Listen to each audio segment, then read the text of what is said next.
If we want to derive a polynomial function that is raised to an exponential power, like let's say raised by 2, raised by 3, so on and so forth, we either use the product rule in terms of derivation, or we either expand that said polynomial function with respect to how much siya parang na raised to. Like let's say, meron tayong example na 5x plus 2 raised to the third power, and then parang i-expand lang natin yun 3 times, like 5x plus 2 times 5x plus 2 times 5x plus 2, and then we use the FOIL method para sa isa-isa, and then that's how you do it.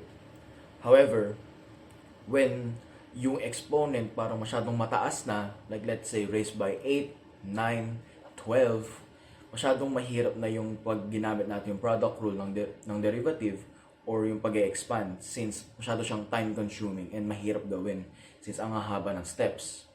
Kaya dito natin may lalagay ang chain rule, which is the lesson or the topic na pag-uusapan namin dito for today.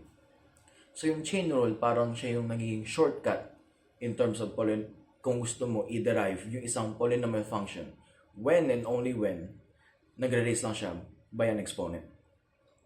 So, before that, dapat yung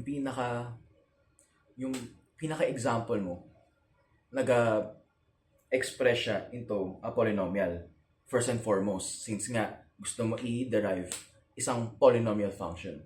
So, para sa akin, to express a polynomial, dapat ganito, a xn, whereas yung a, yun yung coefficient, and then yung x, yung variable, tapos yung n is the exponent.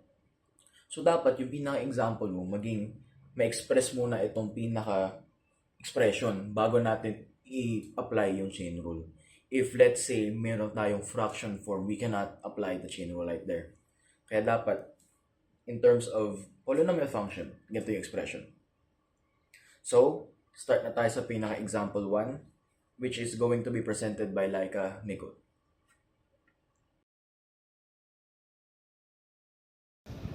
Good morning, everyone. So, for the example 1 of Pascal, we are going to differentiate y equals to 4x plus 3 squared. So, here we can compare different methods. So, for letter A, we are going to be using product rule for derivation.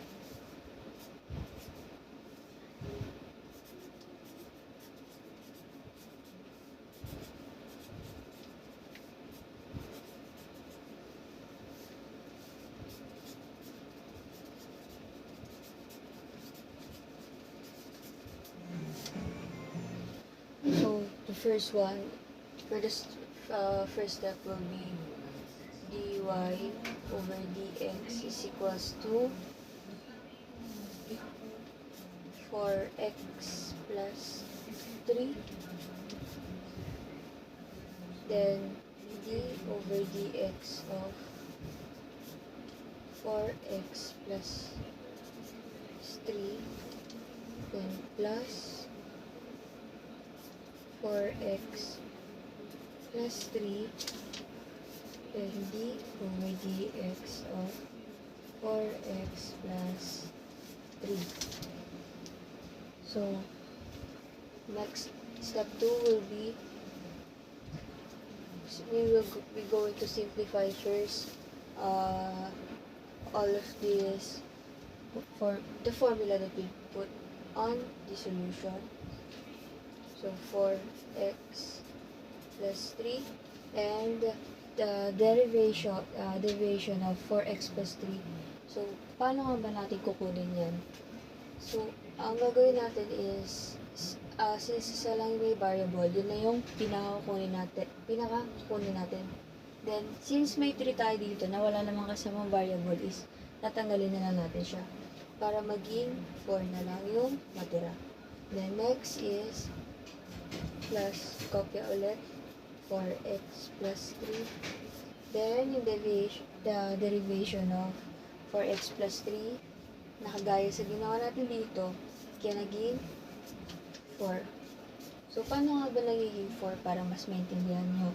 Since may isa tayong variable dito, yun na yung pinakamismo kukunin natin. So, the next one, next is, ita-times na lang natin yung 4 sa 4x plus 3 para maging, so, ito na. So, 4x times 4 will be 16x. Then, 4 times 3 will be 12. Same lang dito. Pag-times lang naman natin yung 4. So, 4x plus 3. So, 4 times 4x is 16x. Then, 4 times 3 is 12. Since may magkakaparas naman tayo, maisip ko, kakaparas tayo ng number variable dito, ang gagawin na lang natin dyan is ipag-add na lang natin. So, 16x plus 16x would be the answer of 32x. Then, 12 plus 12 is 24. Para ito na yung final answer natin. So, next is expanding by expanding 4x plus 3.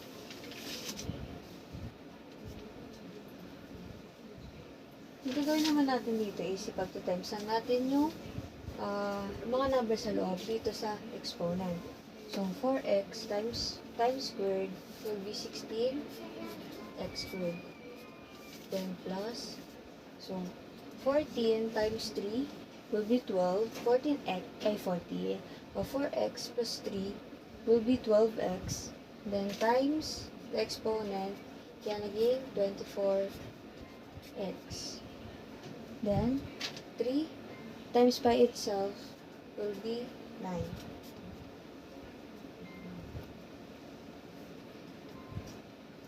So, meron tayo dito 16x squared plus 24x then 9. Simplify na ulit natin. So, since bawal ilalabas, since may exponent tayo dito sa loob ng may close parenthesis or bracket, need natin siyang ilabas para maging and para ma-cancel out na lang natin. So, 2 16x plus 24 and dito pala gagawin na lang is standard in product deviation. Kumbaga, itong since may variable na lang to, 24 na lang yung kukunin natin. Ka-cancel out na lang natin yung x. So, para naman dito sa constant, which is 9, hindi na natin siya isasama kasi wala naman siyang kasamang variable. So, instead of gagawin na natin siyang 0. Then, next is, ipag-times lang natin yung 16x by 2. So, sagot niyan is 32x. Then, copy na lang natin siya since wala naman siyang kaparehas. So, ito na yung answer natin for expanding. Using chain rule naman,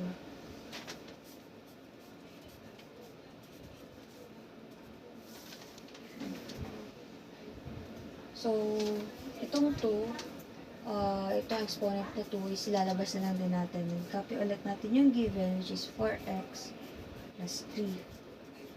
Then, since may exponent tayo na 2 is dapat kailangan natin siyang doblehin. Kaya, naging 4 times 4x plus 3. Next naman is,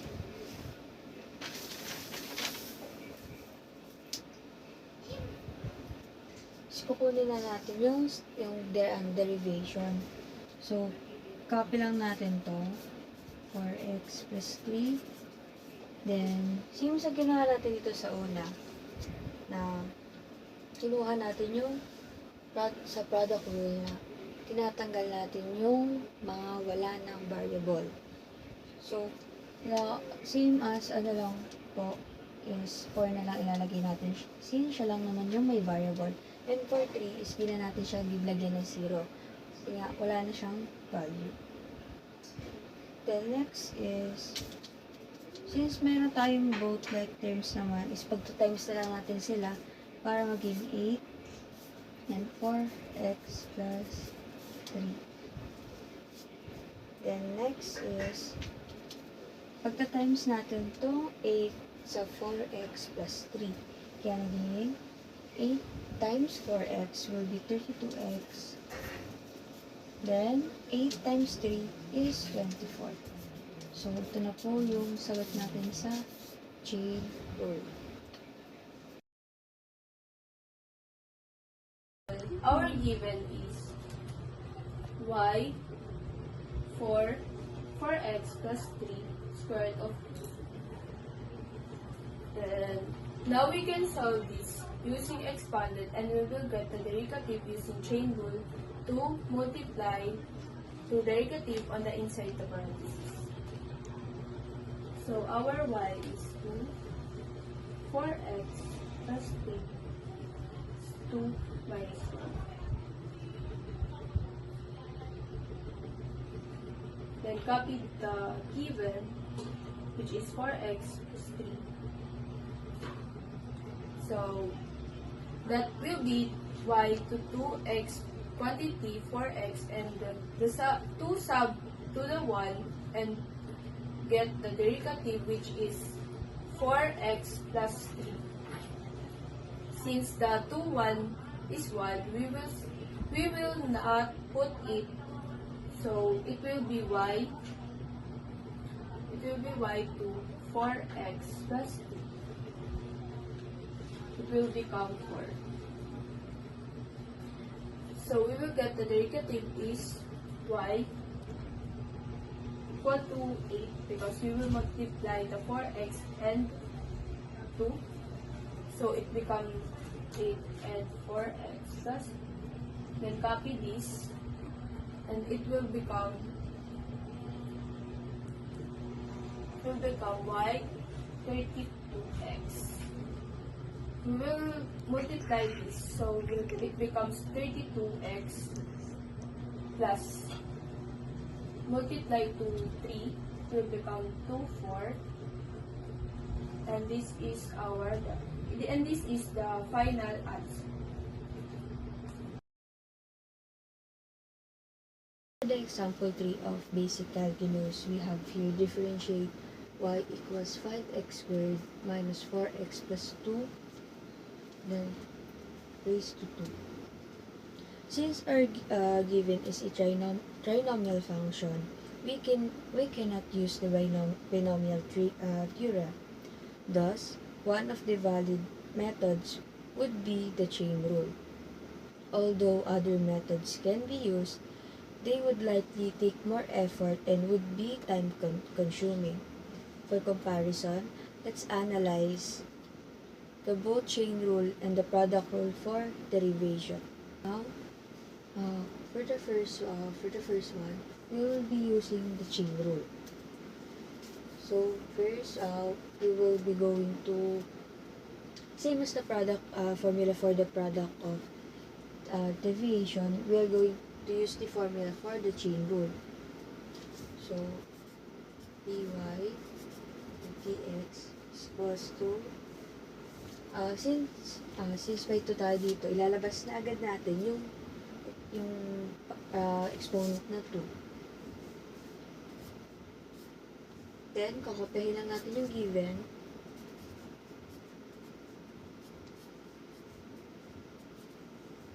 Then, d over dx.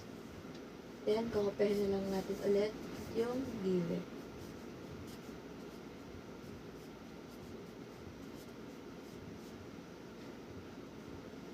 Next is substitute na lang natin ito. Yung pinakauna lang. Then, kukunin natin yung standard deviation ng 5x squared minus 4x plus 2. So, paano nga ba natin ginukuha yan? Firstly, pagka-times muna natin yung whole number natin sa exponent, which is ito. So, 5 times 2 will be 10. Then, para naman sa variable, magiging x na lang siya. Bakit naging x? Since 2 naman siya, ang ginagawa lang naman natin is pinabawasan natin siya ng isang variable. Kasi nga, meron tayong x. Next, yung 4, remain na lang siya, pero matatanggal na yung variable. Bakit di natin sinama si 2? Since wala naman siyang kasamang variable, hindi na natin siya isasama. Next, ang gagawin naman natin dito is papagbalik na rin natin yung 5x squared. Itong dalawa is papagbalik na rin na natin para tanggal natin tong 2 na nasa unahan.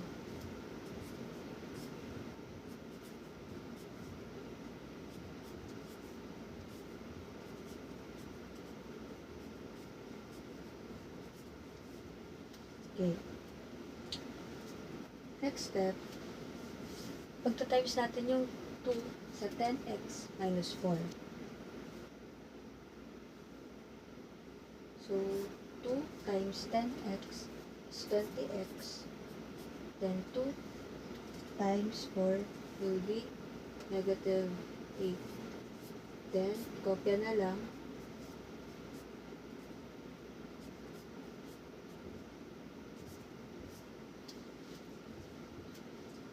Lastly, nandito naman tayo sa point na ipagta-times na ulit natin sila.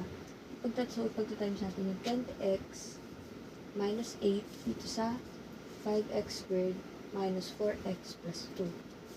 So, 20x times 5x squared is 100 x cubed. Bakit naging x cubed or naging 3? Since pinag-times naman natin sila, may invisible 1 dito sa may taas ng x. Kaya naman naging 2 siya. Parang pinag-add na natin. Kaya naging cube siya. Next.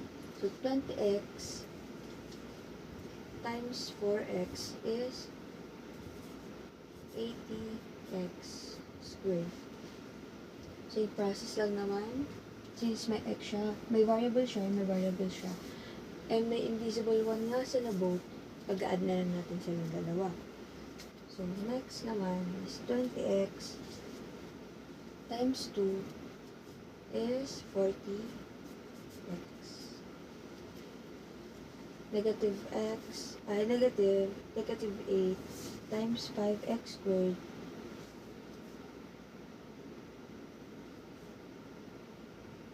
is 40x squared.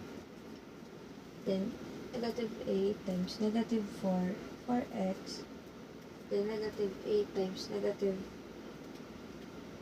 4x is positive 32x. So, negative 8 times positive 2 is negative 16. So, yung mga like terms na tayo, ipag-add na lang natin sila. Gaya ni negative 80x squared and negative 40x squared and 40x and 32x. So, kakopy na lang natin yung which is yung highest na 100x cubed. Negative 80x squared and 40x squared is magiging negative 120x squared. Negative 40 ay positive 40 plus 32x is 72x. Then, since mag-isa na lang to, kakopyahin na lang natin siya. So, ito na yung magiging answer natin for the chain rule in trinomial function. In the product rule for derivation. So, same lang naman sa una natin ginagawa is iaano natin yung formula. So, dy by dx. Then, yung given natin, which is 5x squared minus 4x plus 2 over dx. Kopya lang ulit. 5x squared 4x plus 2 then plus 5x squared minus 4x plus 2, then d over dx of 5x squared minus 4x plus 2.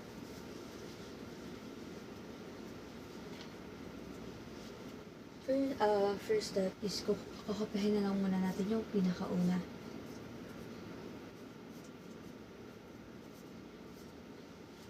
Then, para naman sa part na to, since may kukunin natin yung division na to, ang gagawin, same as dito lang, na ginawa natin nung una, pagta-times muna natin yung 5 sa exponent para maging 10.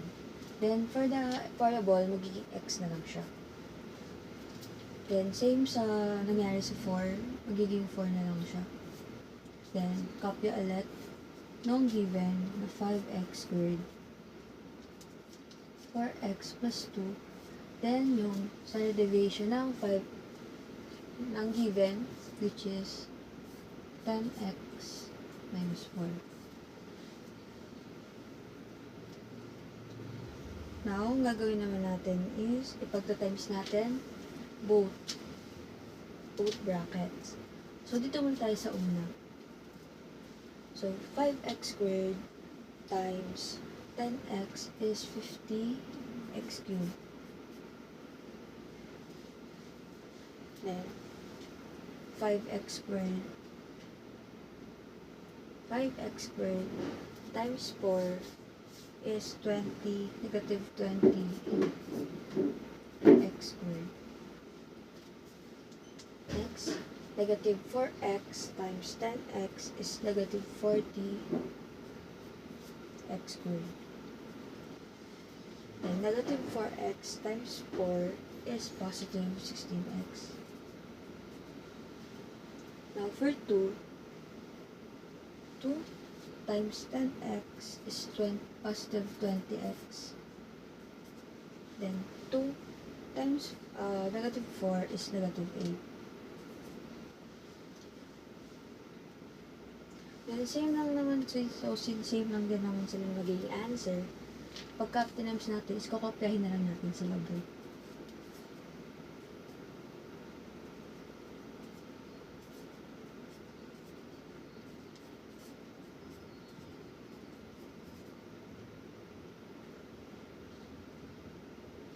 O, para di kayo malito,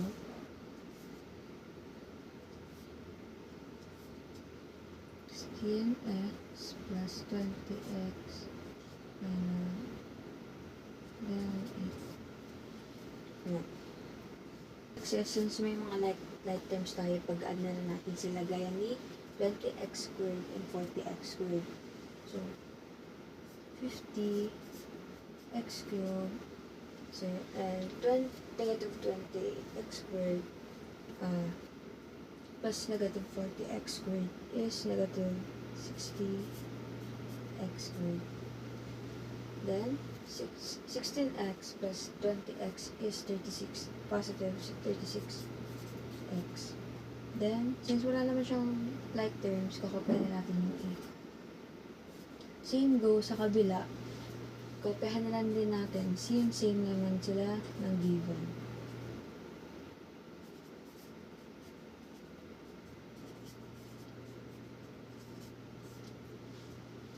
For the next is ipag-add na lang natin sila both yung mga may like terms. So, 50x cubed plus 50x cubed is 100x cubed. Then, negative 60x squared plus 60x squared is negative 120x squared. Plus 36x plus 36x is positive 72x. Then, next is negative 8 plus negative 8 is negative 16. So, ang final answer natin is 100x cubed minus 120x squared plus 72x and minus 60.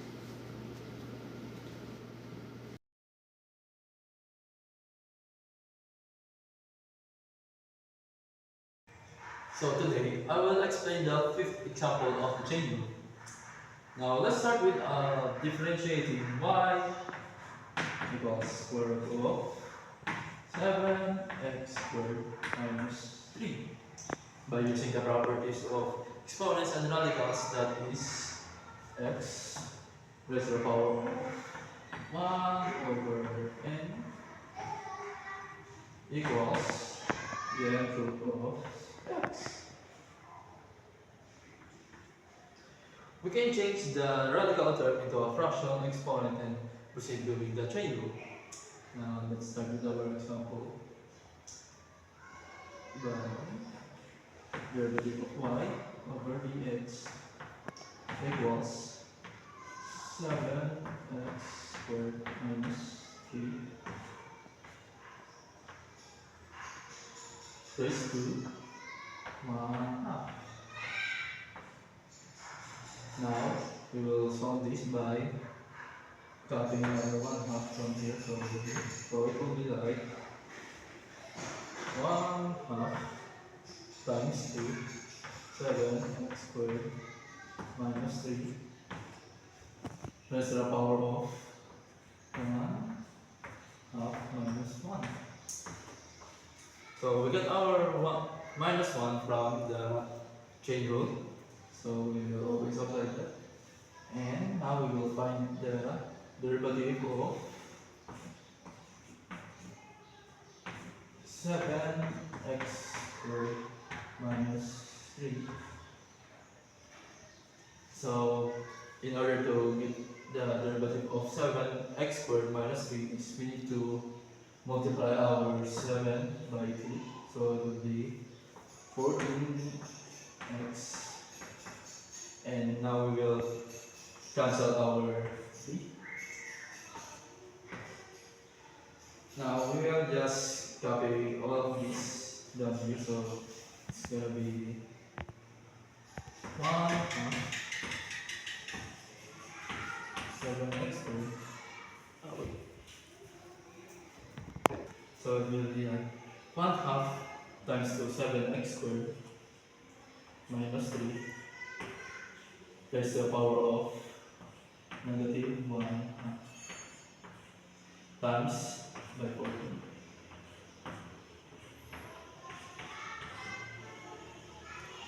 Now we'll divide out this. It's going to be 14x. Oh wait, we need to transpose our 14x over here. So it's going to be 14x times by 7x squared minus 3 raised to the power of negative 1 half all over 2. Now we will divide our 14x by 2. So it's going to be 7x over 7x squared minus 3 raised to the power of negative, 1 half. We cancel our negative 1 half under here, so it's now positive. Now in order to get our final answer is we need to apply our formula from what I have said earlier. So now our final answer is 7x all over the square root of 7x squared minus 3. Now this is our final answer for the fifth example of the chain rule. And that's all. Thank you.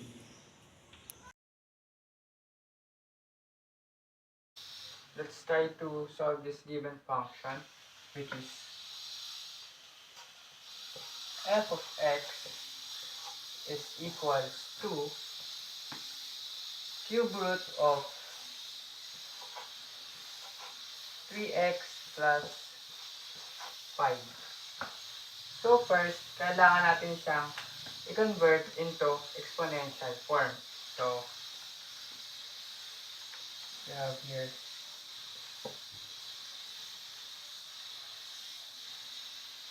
3x plus 5 raised to 1/3. So, after that, pag na-convert na natin siya sa exponential form, pwede na natin siya i-convert, pwede na tayo mag-proceed sa chain rule. So, multiply natin to. So, we have 1/3 multiplied by 3x plus 5.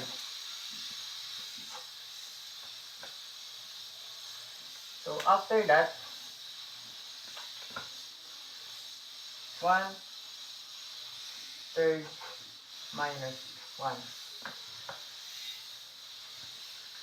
Tapos, multiply natin ang derivative ng inner function. So, ang derivative ng 3x plus 5 is equals to positive 3. So, yan. Pwede na natin i-multiply si 1/3 multiplied by 3. So, in this case, pwede itong ma-cancel. So, we have now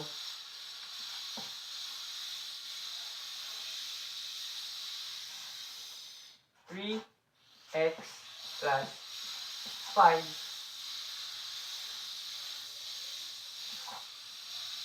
raised to 1/3 minus 1 is equal negative 2/3. So, as you can see, meron tayong negative exponent. So, pwede natin siyang i-write as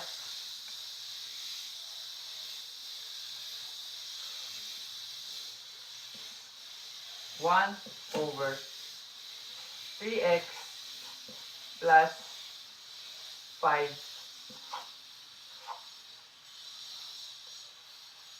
raised to 2/3. So,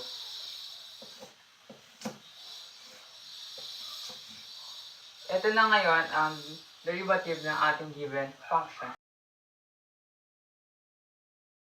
So now, this is the example number 7. The given is 5x raised to 4 minus 9 raised to 2/5. The first step is we multiply this 2 with 5, 2/5 in this side. So, 2/5, so copy this, 5x raised to 4 minus 9, and in this side, this 2/5, we minus in 1. So, 2/5 minus 1. So, derivative, just copy this, 5x 4 minus 9, and the next step is we subtract this and we solve this. So just copy this, 2/5, 5x raised to 4 minus 9. So 2.5 minus 1. So the answer is negative 1 or 1/5. 1/5. So 5 times 4 so is equal to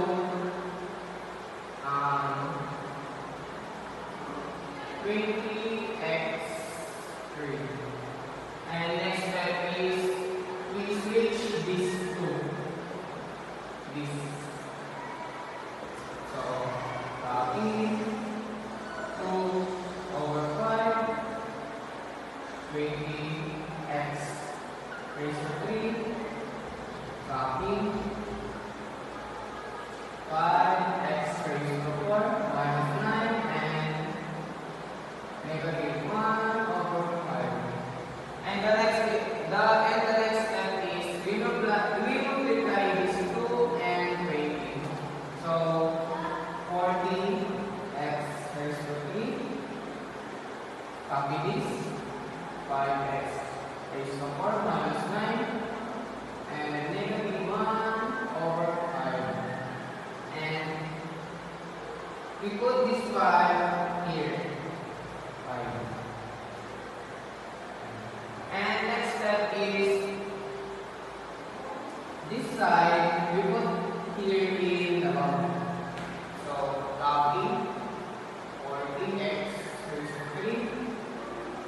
5 copy 5x raised to 4 minus 9 and negative 1 over 5. And next step is we divide 5 and 40. So the answer is 8x raised to 3 and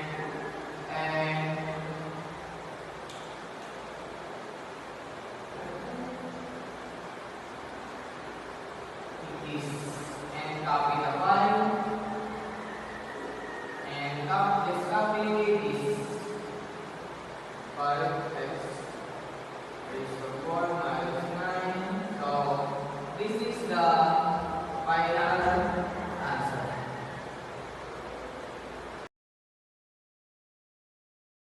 I'm Jessie Leminano. So today, I'm going to solve the example number 8.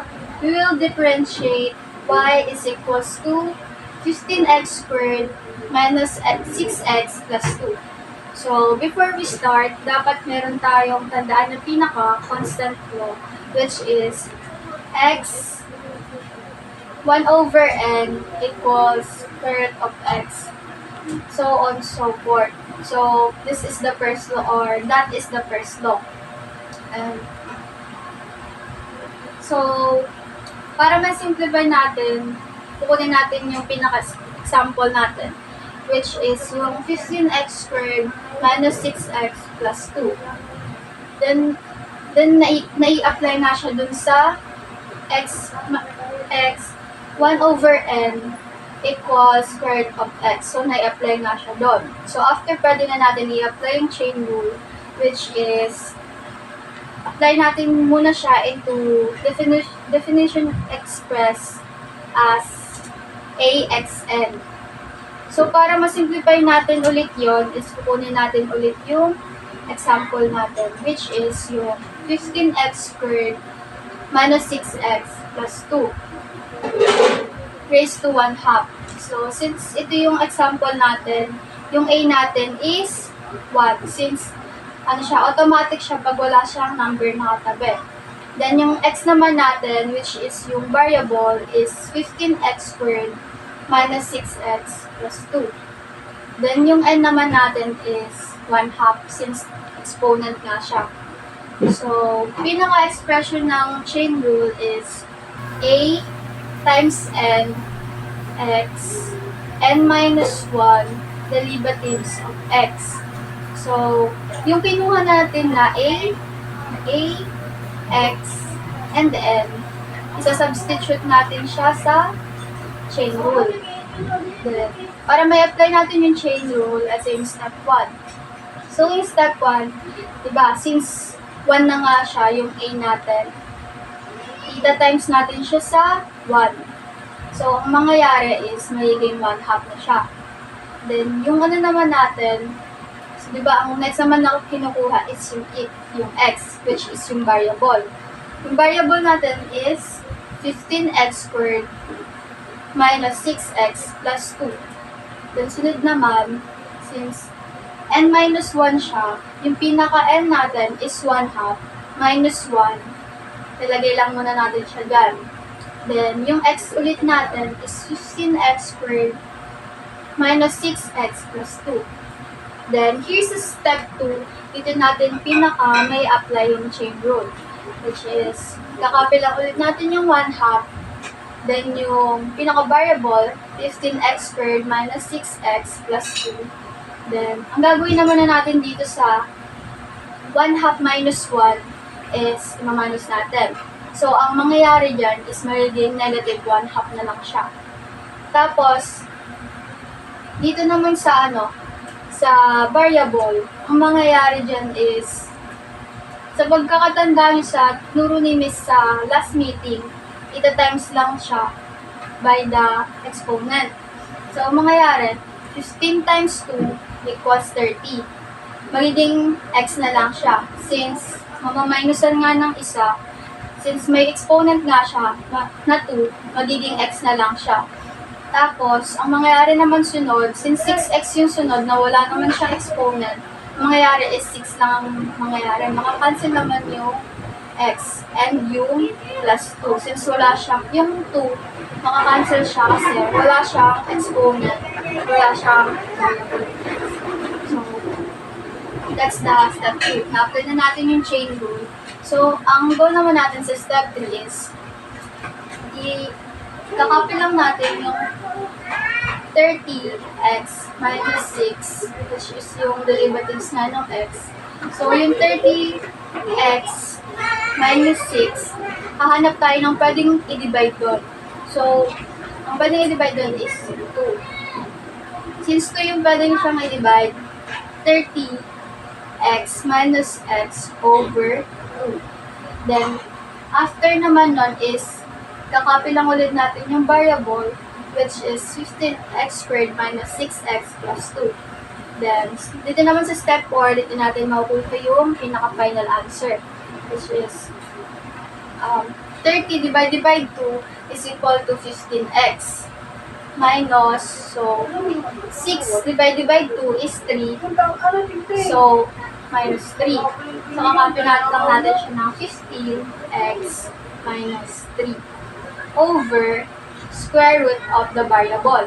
So, yung variable ulit natin is 15x squared minus 6x plus 2. So, that's the final answer. So, yun, nakuha na natin yung final answer. Ang pinakatatandaan lang natin is yung pinaka-constant law and the AXN and yung pag-a-apply ng chain. So, doon na natin makukuha yung pinaka-final answer. Good morning everyone, I'm Bessie Manuel and I'm gonna discuss about the example number 9. Differentiate y is equals to 3x minus 2 multiplied by 5x plus 4 squared. In some cases, you can combine different methods to find the answer more easily, like the combination of the product rule and chain rule. In this case po, we will gonna solve our problem by applying the product rule and chain rule.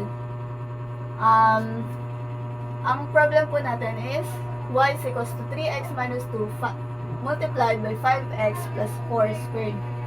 So, dy over dx is equals to 3x minus 2 derivatives of 5x plus 4 squared plus 5x plus 4 squared to the derivatives of 3x minus 2. Ito po yung function 1 and function 2 po natin. Tapos, para po natin magawa to is magiging 3x minus 2 multiplied by 2 multiplied by 5x plus 4 multiplied by 5 plus 5x plus 4 squared multiplied by 3. Kaya po, ito po yung nangyari dyan dito po. Kasi, dito po natin sa answer po natin is in-apply po natin yung chain rule. Kaya po naging, ito po yung sagot natin dahil po dito may squared nga po yung sa derivatives po natin. Kaya 5x plus 4 divided po may squared po siya, di ba? So, kaya po siya naging squared is, di ba po may squared po dyan? Kaya po, ang naging sagot po natin is, ito pong 2, itong exponent po natin is, ilalagay po natin dito. So, magiging 2 times, ito po, kapag naging derivatives na po siya, is magiging 5 na lang po, di ba? Ganyan. So, magiging, ito po, kapag nag-derive po tayo, makakancel out to kapag walang variable and itong x. So, may one, invisible 1 po siya. So, magiging cancel out na rin po siya. Kaya naging 2 multiplied by 5x plus 4 multiplied by 5. Dito po natin in-apply yung chain rule.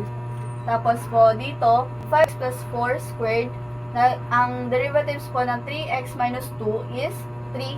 Kasi po, itong 2 is walang variable. And ito pong x is may invisible na 1 na exponent. So, makakancel out po siya. Kaya naging 3. So, ang next na ano po natin is, na solution is magiging 2 times 5 po natin is 10. Kaya po naging 10. Dito po natin ilalagay sa pinakang unahan yung constant po natin. Tapos po, 5x plus 4, ito po, dito po natin ilalagay sa tabi. Mauuna po siya dito sa 3x minus 2. Tapos po, multiplied by, then copy po natin ito ng 3x minus 2 plus 3. Ito pong whole number po natin, ililipat po natin to the left side po, dito. Tapos, then, 5x, copy lang po natin, 5x plus 4 squared. Ang next po natin na solution is 10. Ito po is, mumultiply po natin tong dalawa. 15x,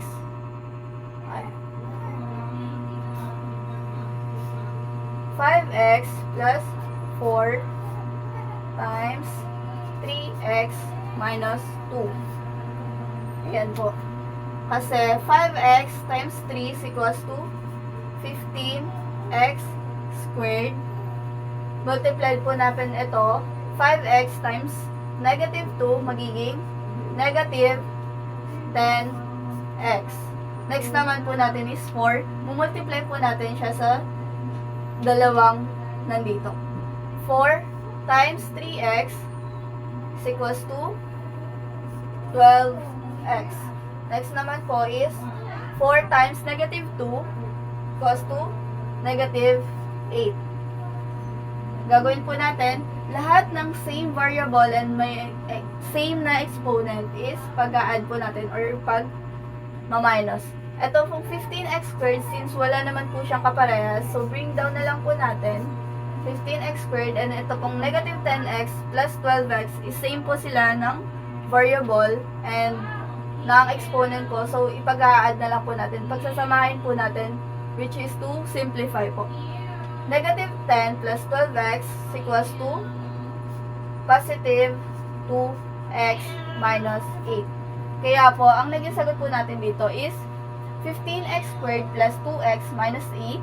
Then, plus, yun nga po, nandito na yung 3. Ito pong 5x plus 4 squared is, isa-solve na po natin siya.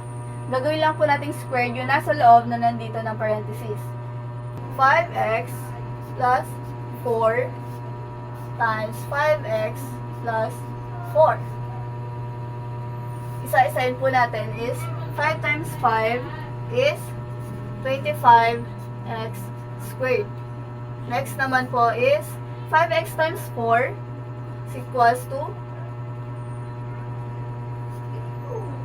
20x. Then, ito naman po, 4 times 5x equals to plus 20x. Then, 4 times 4 is equals to 16.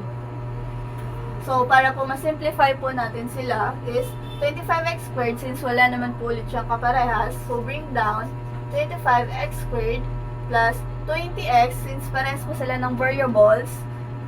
20x plus 20x equals to 40x. Then, copy po natin itong whole number po natin.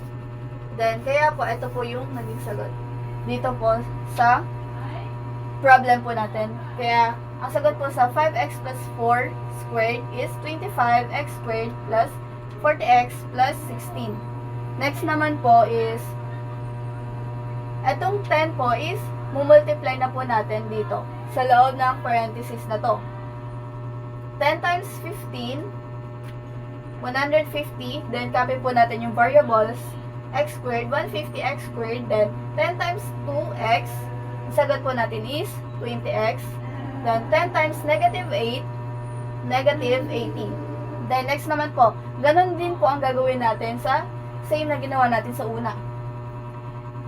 3 multiplied by 25x squared. Sagot po natin is 75x squared. Then, 3 times 40x, 120x. Then, 3 times 16, ang sagot po natin is 48. Then, ito na po yung sagot natin.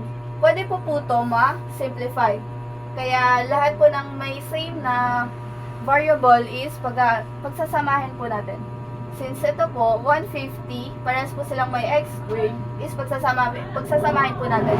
150 plus 75 is equals to 225x squared.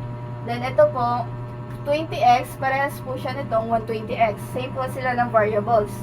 So, 20 plus 120 is equals to 140x. Then, negative 80 plus 48, pagsasamahin po natin sila. So, magiging sagot is negative 32. Then, ito na po yung final answer po natin. Ayun lang po. Thank you po.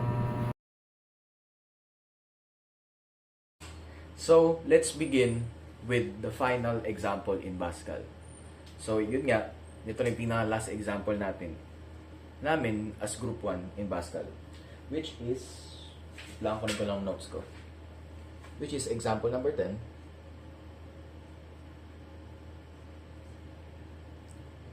Let's say y is equals to 5 all over the cube root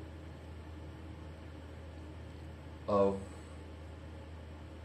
3x minus 3 squared. Now, ito yung gusto natin pinaka-i-derive talaga. So, first and foremost, di ba sabi ko nga, sa pinaka-beginning of the video, dapat ma-express natin yung isang example as AXN. Whereas, yun nga, coefficient, variable, and exponent. Now, makikita naman natin sa pinaka-example, which is here, hindi siya ganun na expression. So, how can we convert it muna? So, first of all, tingnan mo natin pinaka-denominator. We can see, polynomial siya. Yes, 3x minus 3. However, parang naka-cover siya ng parang isang root, isang square, ganun. Then, para sa atin, kaya natin i-convert yan. How? Well, may isang property kasi tayong masasabi dyan. Yung properties of radical expression to exponent. Parang gito yung saying ng parang properties na yun. Sabi nila, ang isang variable, ay lang, against the light kasi. Isang variable raised to a fractional exponent is just equals to the nth root of that variable. And also, may isa pong properties din. We know na isang whole number, pareho lang yan kapag nilagay mo ng over 1 sa baba. Since yun nga, automatic, kapag divide mo yung 1 ng isang whole number, yun pa rin yung kinalalabasan. So, we can say 2 over 1 is equals to 2. So, kapag nilagay natin yung logic na yan, in terms of exponent din, masasabi natin, ang isang variable raised by n, which is n is a number, is equals to x n raised to 1. Pareho lang itong dalawa since we know if we divide a number by 1, pareho pa rin yung kinalabasan. Now, if gusto natin ma-apply yung itong properties sa isang denominator, we can. Like let's say, hindi ba nakikita natin raised by 2 and then cube root of yung pinaka-polynomial. Then we can apply this to naman din. So, masasabi natin, unahin mo natin yung unang properties, which is ito. We can say 3x minus 3, the cube root, pareho lang yan sa 3x minus 3 raised by 1/3. And also, since may tayo dito, exponent raised by 2 na exponent, and then we know kanina yung isang properties, sinabi ko, x raised to n, pareho lang yun, sa x raised to n over 1. And then we can say 1/3 times 2 over 1. Kasi pareho lang, di ba? And then, simplify na natin to, magiging 2/3. So, yun na yung parang isang kinalalabasan nito. So, lagyan natin yung next step na yun. Rewrite lang natin. So, yung derivative ng y is, wait lang,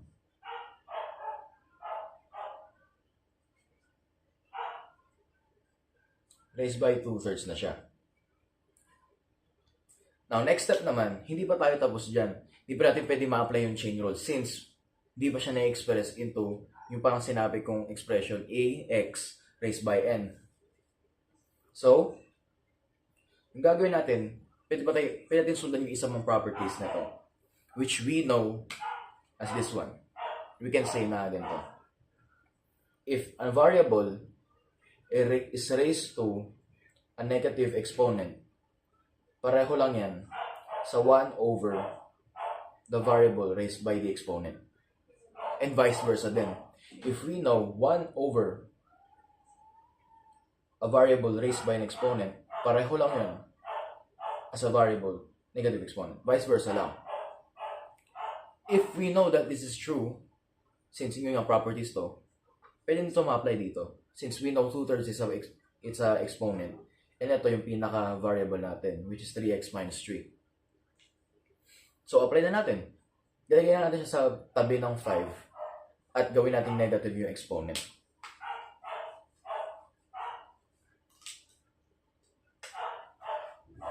Which is 5 multiplied by 3x minus 3 raised by negative 2/3. So now, makikita natin yung pinaka-example na express na yung terms na sinabi kong AXN. Na-express na to. Now, paano natin ma-apply chain rule yan?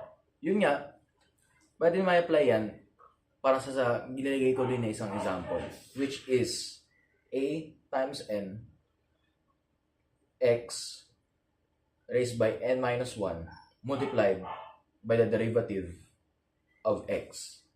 So I think, in my idea lang, ito yung pinaka-expression ko as a chain rule. This is my expression of a chain rule para ma-apply mo. So we know yung A natin, wait lang, against the light kasi, sorry. We know yung A natin, yung coefficient is 5. And our variable is yung 3x minus 3, or yung masasabi natin inner function.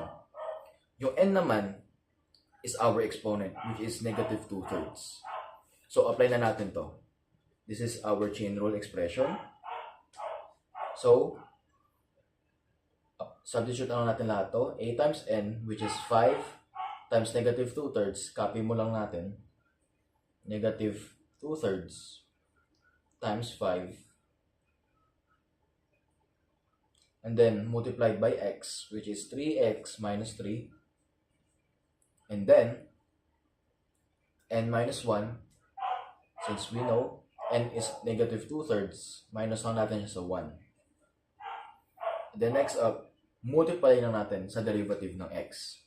Now, since we know from the last lesson ni Miss, i-multiply lang natin, marunong na tayo mag-derive ng isang derive lang natin to, which is 3x minus 3. Automatic, ito, 3 na to. And then itong constant number, cancel out. 0. So, alam natin, if we derive this, kinalabasan yan, is 3 na lang. So, yun na yung parang na-apply natin na chain rule. Simplify na lang natin. First of all, unahin muna natin yung exponent. Yun yung gusto kong gawin Unahin ko muna yung exponent para madali lang gawin. Which is negative 2/3 minus 1. Paano yan? How can we subtract a fraction to a whole number? Simple lang naman. First of all, convert mo yung pinaka-whole number into a fraction. So, let's say,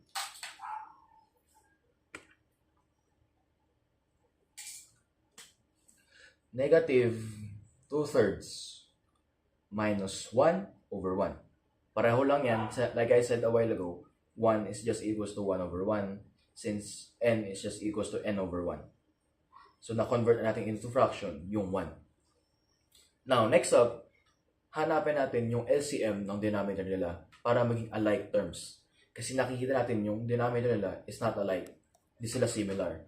Gagawin natin similar, dapat pareho silang number. Which is, nakita natin, automatic naman, yung LCM nila is 3. So, ito dapat magiging 3 to. And, kung how many times mo siya na-multiply para maging 3, dapat i-multiply mo din sa numerator. Which is times 3 din to. And the 3 over 3 na yung magiging ano natin, our whole number. Na-convert na natin yung whole number into a fraction. Now, yun nga, apply na natin yung subtraction in fraction. So, negative 2 minus 3 is just negative 5. Negative 5 all over, copy mo lang yung denominator nila, which is 3. So, that will be our new exponent. Now, next naman, itong dalawa, negative 2/3 times 5. Now, paano yun? Paano natin multiply ang fraction sa whole number ulit? Yun nga, convert mo na natin yung whole number into a fraction, which is 5 over 1, negative 2/3 multiplied by 5 over 1. And then, yung sobrang pinakasimple na sa multiplication is, multiply mo yung numerator to numerator, and then denominator to denominator. Ganoon lang talaga ka-direct ang pag-multiply ng fraction. Just we know, negative 2 times 5 is negative 10. Then 3 times 1 is just 3. So that will be our new value here.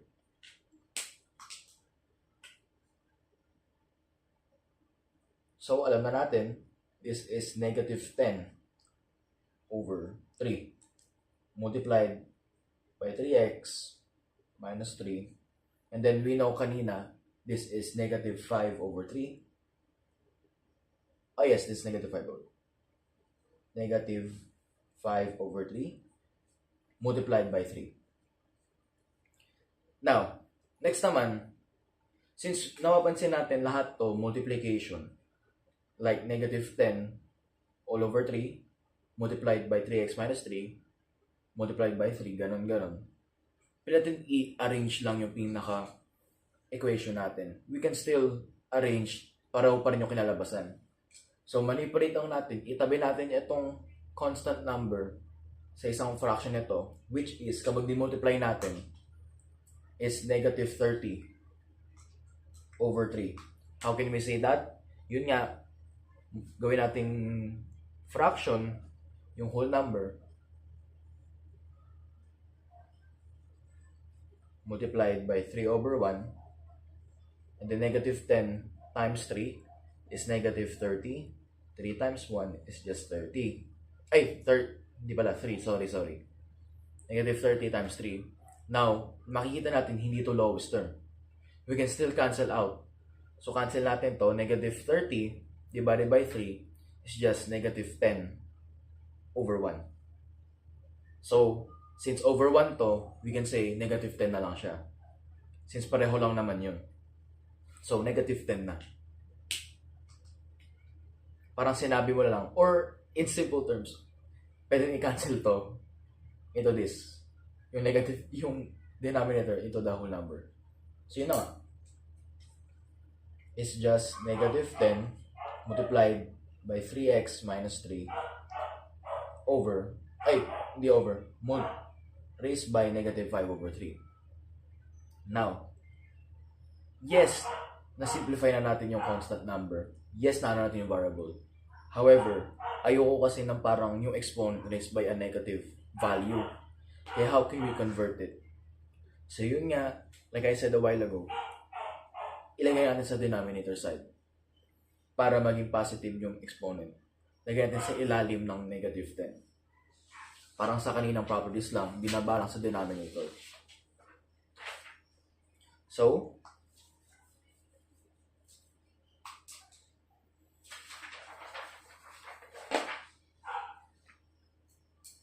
yung next step lang yan is